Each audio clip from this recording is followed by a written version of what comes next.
नमस्कार, news today में आप सभी का स्वागत करता हूं। मैं वागीश आज सम्मुख की दूसरी कड़ी के साथ मौजूद हूं आप सबके साथ। और आज के हमारे मेहमान हैं हिंदू युवा वाहिनी के पूर्व जिला अध्यक्ष अतुल चित्रांश जी। अतुल जी, आपका बहुत बहुत स्वागत है। धन्यवाद।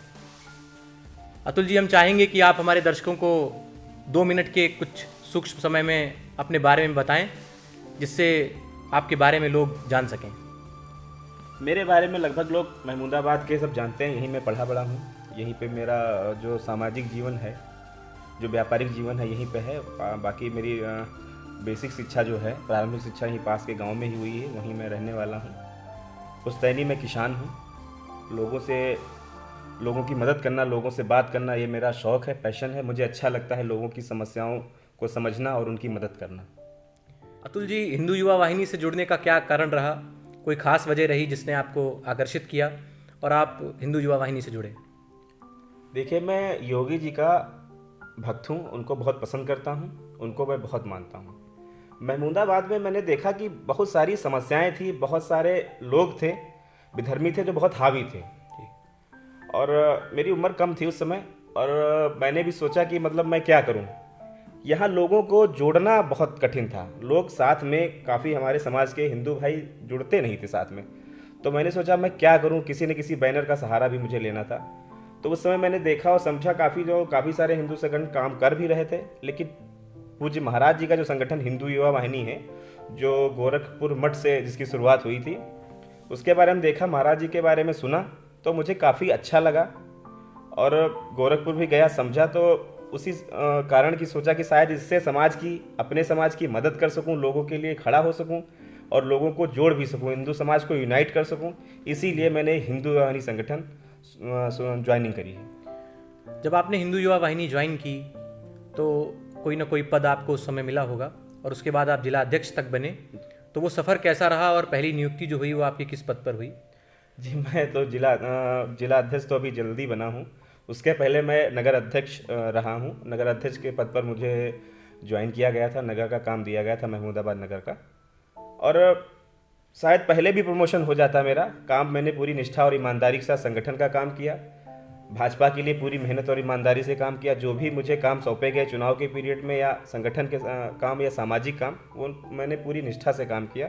कई बार पूछा गया कि आप जिले पे जाना चाहते हैं या कुछ है। हमारे जो शीर्ष नेतृत्व है उन्होंने पूछा भी, हमसे कहा भी, लेकिन उस समय कोई मेरा विचार नहीं था। मेरा बिजनेस भी स्टेबल हो रहा था। मैं शायद नहीं कर पाता दोनों चीज़ें, कि मैं पूरे ज़िले का भ्रमण कर पाऊँ। व्यवस्थाएं मेरे पास नहीं थी। भाई, काम अगर कोई देता है तो उसको कहीं ना कहीं से समझना पड़ता है कि उसके पूरी जिम्मेदारी से करूँ। बाद में कुछ भगवान ने शायद बिजनेस भी मेरा इस लायक बना दिया कि मैं पूरे जनपद का भ्रमण कर सकूँ, देख सकूँ। बाद में जब उन्होंने जिला अध्यक्ष के लिए दोबारा मुझसे कहा तो मैंने कहा ठीक है, मैं साहस मैंने स्वीकार किया और पूरी मेहनत से काम किया। जी, जैसा कि हम सब जानते हैं कि आप हिंदू युवा वाहिनी के अध्यक्ष रहे हैं, तो कहीं ना कहीं बहुत सारी चुनौतियां रही होंगी। सबसे बड़ी चुनौती तो शायद यह रही होगी कि आप एक छोटे से कस्बे तहसील से थे और जिला मुख्यालय सीतापुर था। तो ऐसे में जिला अध्यक्ष जो पद था आपके लिए कितना चुनौती भरा था, और आपने उन चुनौतियों को कैसे हैंडल किया, कैसे उनसे आपने पार पाया, इसके बारे में आप हमारे दर्शकों को बताने का कष्ट करें। अब जिला अध्यक्ष बनने के बाद में जब सबसे बड़ी चुनौती यही आ गई कि विधानसभा का चुनाव आ गया। उस समय हमारी बैठक हुई लखनऊ में, और चूंकि पिछली बार विधानसभा सीतापुर जनपद से 7 सीटें जीती थी भारतीय जनता पार्टी। दूसरी बार ये चांस हुआ कि चूंकि यहाँ का चुनाव ये कह रहे थे कि सीतापुर जनपद का, शायद सीतापुर की सीट जो प्रॉपर सीतापुर सदर की सीट है, और ये महमूदाबाद की सीट है, और लहरपुर की सीट है, 2-3 सीटें, मोहाली की सीट, ये 4-5 सीटें बता रहे थे कि भारतीय जनता पार्टी के खाते में नहीं आनी। उस विषय पे हम लोगों की शीर्ष नेतृत्व ने कहा कि ये आप क्या करना है, आपका संगठन क्या कर रहा है, और आपकी पूरी जिम्मेदारी बनती है। तो भारतीय जनता पार्टी से मिलकर हम लोगों ने पूरी मेहनत से, उस समय मुझे नहीं लगता है कि मैं कोई दिन भी रात में चैन से सोया हूँ। बहुत पूरी मेहनत करी, पूरे तन्मयता से भारतीय जनता पार्टी को करीब 8 सीटें दिलाने में भी छोटी सी भूमिका निभाई सीतापुर से। जी, जैसा कि आप भी जानते हैं और पूरा प्रदेश, पूरा देश जानता है कि काफ़ी समय पहले जब योगी जी इसके संरक्षक हुआ करते थे, तो हिंदू युवा वाहिनी ने अपने एक प्रत्याशी भारतीय जनता पार्टी के प्रत्याशियों के समक्ष खड़ा करके और चुनाव लड़ने का काम किया था। तो कहीं ना कहीं ये आरोप हिंदू युवा वाहिनी पर लगते रहे हैं कि जो हिंदू युवा वाहिनी संगठन है वो भारतीय जनता पार्टी को कहीं ना कहीं कम करने का, उसकी जड़ें काटने का और कहीं ना कहीं उनके समांतर एक कार्य करने का और उनके एक समकक्ष एक पार्टी खड़ी करने का काम, एक प्रकार का एक माहौल बना पूरे प्रदेश में। तो इस पर क्या संगठन की क्या राय रही? जब आप कभी बैठकों में जाते थे तो संगठन का क्या कहना था? और जब आप जिला अध्यक्ष रहे तो ऐसे में कितनी चुनौतियां आपके सामने आईं और कितना आप किस तरीके से आपने इन सब चीज़ों को हैंडल किया? देखिए, भारतीय जनता पार्टी से और युवा वाहिनी से कभी कोई गैप नहीं रहा। बस ये एक सामाजिक संगठन है, वो राजनीतिक संगठन है, राजनीतिक पार्टी है। और हम लोगों की विचारधारा ये है कि पार्टी कोई भी हो, वो हमारे समाज के लिए, भाई हम हिंदूवादी संगठन से जुड़े हुए हैं। अब हमारे संगठन से हमारे लिए, हमारे हिंदू समाज के लिए जो पार्टी अच्छा काम करेगी हम उसका सपोर्ट करेंगे। और वही हुआ था कि बीजेपी ने हमेशा हमारे समाज के काम उसने सबके लिए किया, लेकिन हमारे हिसाब से हिंदू समाज का कहीं से कोई अहित नहीं किया। तो हिंदू समाज उससे प्रभावित है, हमारा संगठन भी प्रभावित है। क्योंकि पूज्य महाराज जी हमारे उससे सांसद भी रहे हैं, आज मुख्यमंत्री हैं। तो हम लोगों का तो कभी अलग जाने का कोई सवाल ही नहीं पैदा हुआ। जिसने भी ये अफवाहें उड़ाई हैं वो गलत, ऐसा कभी कुछ नहीं रहा। और हम लोगों ने पूरी मेहनत से काम किया है भारतीय जनता पार्टी के लिए। जैसा कि हमने देखा है कि पूरे देश और प्रदेश में तमाम ऐसे लोग रहे जिन्होंने भारतीय जनता पार्टी और हिंदू युवा वाहिनी पर उग्र संगठन होने का आरोप लगाया, एक प्रकार से उग्रवादी, और कुछ ने तो आतंकवादी तक कह दिया इस संगठन को और यहाँ के कार्यकर्ता भी हमने भी सुना है। तो इस पर आपका क्या कहना है और आप इसको किस तरीके से देखते हैं? देखिए, अगर मुझे तो नहीं लगता कि आतंकवादी हमारे समुदाय में ऐसा कोई, हमारे धर्म में कोई ऐसा संगठन है जो आतंकवादी से जोड़ा जाए, आतंकवाद से जोड़ा जाए। कोई ऐसा संगठन ही नहीं है हमारे में। तो ऐसा हिंदू धर्म या हिंदूवादी संगठन है जिसमें सारे धर्म सुरक्षित हैं। किसी को किसी भी धर्म को कहीं भी कोई नुकसान नहीं पहुंचाया जाता है। और अपने धर्म के लिए ये है कि हम संगठनों का काम तो यही होता ही, अगर कोई नाजायज परेशान करता है, कुछ करता है, तो कुछ समाज के लोग जो समाज सेवा करते हैं, हिंदू संगठन के लोग पहुंचते हैं और समस्याओं का समाधान करते हैं। इसमें अगर कोई गलत भी कहे तो मेरे हिसाब से तो पूर्णतः गलत कहता है, वो ऐसा होना नहीं चाहिए। जैसा कि हम सब जानते हैं और कहीं ना कहीं ऐसे विश्वस्त सूत्र बताते हैं कि कहीं ना कहीं योगी जी पर एक प्रकार का प्रेशर बनाया गया संगठन को भंग करने का। तो जब आप कभी बैठक में रहे या कभी संगठन की बैठकें हुई तो क्या निकल के आया कि आखिर इस संगठन को क्यों भंग किया गया? पूरे प्रदेश में इस जो कार्यकारिणी थी इसको भंग कर दिया गया योगी जी के द्वारा। इसके पीछे का कारण क्या था, ये अभी तक जनता जान नहीं पाई है, कारण स्पष्ट नहीं हो पाया है। तो हम चाहेंगे कि आप जिलाध्यक्ष रहे हैं एक जिले के, तो आप बताने का कष्ट करें कि किस प्रकार से इसका जो एक प्रोसीजर था भंग करने का, वो किस प्रकार से आप देखते हैं इसको? नहीं, सबसे पहले जो जहाँ तक मुझे जानकारी है तो बस यही जानकारी कि हिंदू युवा वाहिनी के नाम से काफ़ी सारे फर्जी संगठन बन गए थे। करीब 25 संगठन हिंदू युवा वाहिनी के नाम से बने थे, जिसमें मतलब हिंदू युवा वाहिनी लिखे, कुछ लास्ट में लिख दिया, कुछ लगा दिया, कुछ अलग टाइटल लगा दिया, कुछ भी लगा दिया। तो वो अपना अलग इस तरीके से 25 संगठन बने थे हिंदू युवा वाहिनी के नाम से। तो जहाँ तक मुझे जानकारी प्रदेश नेतृत्व ने बताया है कि इन्हीं फर्जी संगठनों को बंद करने के लिए महाराज जी ने हिंदू युवा वाहिनी की कार्यकारिणी भंग करी है, हिंदू युवा कार्यकारिणी भंग कर दी है। अब इन पर कार्यवाही होगी, या जैसे इन लोग कुछ लोग ऐसे थे जो अब युवा वाहिनी के नाम से गलत काम करने लगे थे। तो इससे महाराज जी का संगठन ना खराब हो, महाराज जी की छवि धूमिल ना हो, इसलिए महाराज जी ने संगठन को भंग किया है। अब उन पर कार्रवाई कर पुनः संगठन की कार्यकारिणी। जी अतुल जी, आपके जिला अध्यक्ष रहते हुए आप पर कुछ आरोप लगे, हम सब ने देखा कि कैसे उन आरोपों पर आपने जवाब दिया। आपने फेसबुक के माध्यम से उन आरोपों का खंडन किया और बीच में कहीं ना कहीं आपके उस कार्य में बहुत ज़्यादा व्यवधान डाले गए।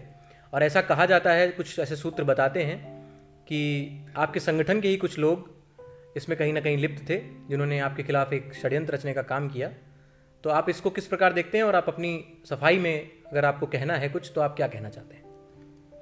सफाई मैं इस पे दे चुका हूँ और मेरा बस यही मानना है कि लगभग लोग मुझे महमूदाबाद के जानते हैं। किसी से मैंने अगर कभी कुछ लिया है, कुछ किया है, किसी से 10 रुपये तो मैंने कभी किसी के मारे नहीं है, ना कुछ कभी अवैध वसूली की, तो दूर की बात, अवैध वसूली की बात करें ना आप, जो हुआ था, तो उससे मेरे हिसाब से कोई फ़र्क नहीं पड़ना। लोग जानते हैं क्योंकि लोगों के मैं काम करता हूँ, मदद करता हूँ लोगों की।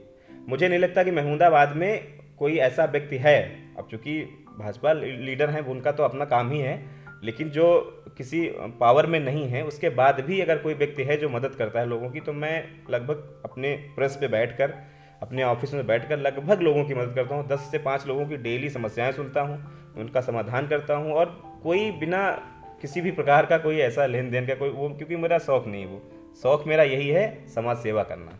पैसा कमाने का मेरा ना कोई शौक़ है, ना मेरा कोई उद्देश्य है। नगर में तमाम प्रकार की होर्डिंग्स दिख रही हैं, नगर पालिका चुनाव भी सर पर है, काफ़ी कयास लगाए जा रहे हैं और शायद आपने अपनी पार्टी से टिकट भी मांगा है। तो आपकी क्या तैयारी है और कैसे आपका मन बना कि आप समाज सेवा से राजनीति की तरफ बढ़ें? देखिए, राजनीति में बढ़ने का क्या है कि लोग मेरे पास आते रहे, बहुत सारे लोग आते रहते हैं, समस्याएं लेकर आते हैं। उनकी समस्याओं को सुनना समझना पसंद है और उनकी समस्याओं का समाधान करना भी मैं चाहता हूँ। लेकिन कभी कभी ऐसा होता है कि मेरे पास कोई पावर नहीं होती। किसी व्यक्ति ने कहा कि ये काम कराना है, ये काम भैया करवा दीजिए, और मेरे पास कोई पावर नहीं है, कुछ नहीं है, तो मैं कैसे करवा दूँ? नगर पालिका जैसे छोटे क्षेत्र में भी मैं बहुत बड़ा क्षेत्र नहीं मानता हूँ, इसमें तो कम से कम ये चमकना चाहिए। मैं देखता हूँ तो अंदर से भावनाएं जगती हैं कि अरे इसमें तो बहुत कुछ हो सकता है, ये कमियाँ वो कमियाँ।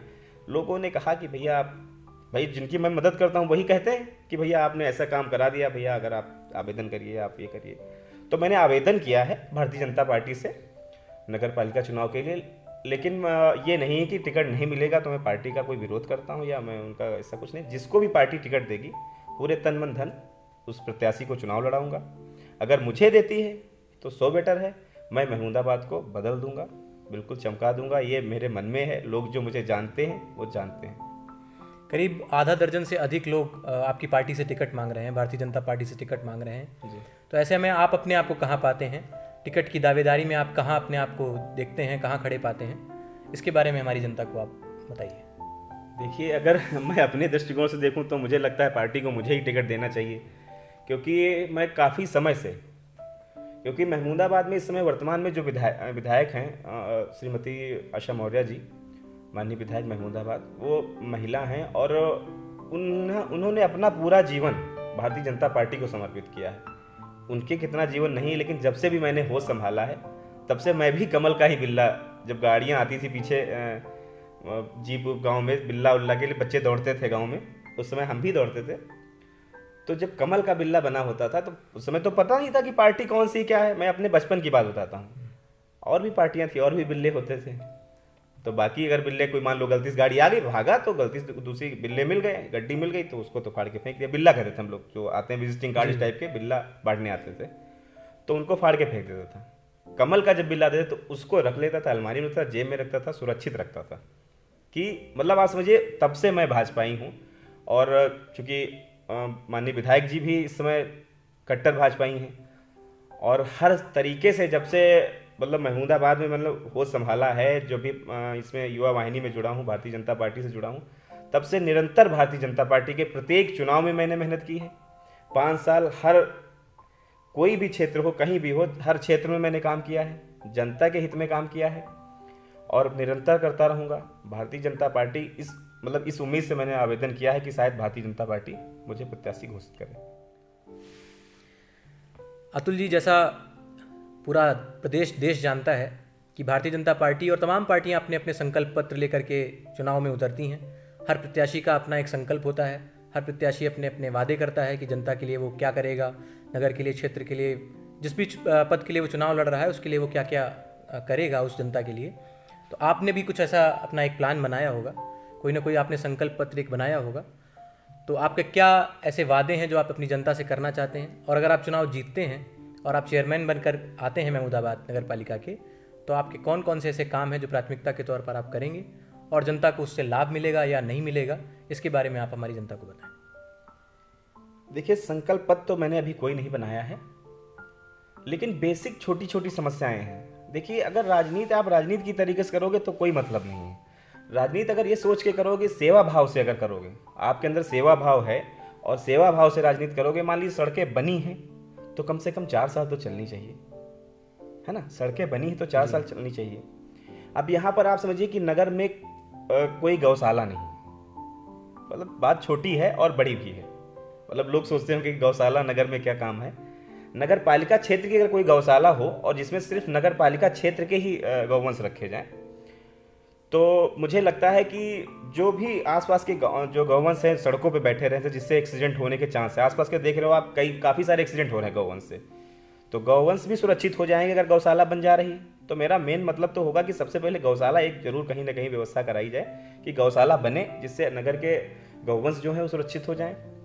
और रही बात अपना जो मैनिफेस्टो बनाने की, मैं ये करूँगा मैं वो करूँगा, समस्याएं मुझे लगता है जब जितनी मेरी समझ है कि बदलती रहती हैं।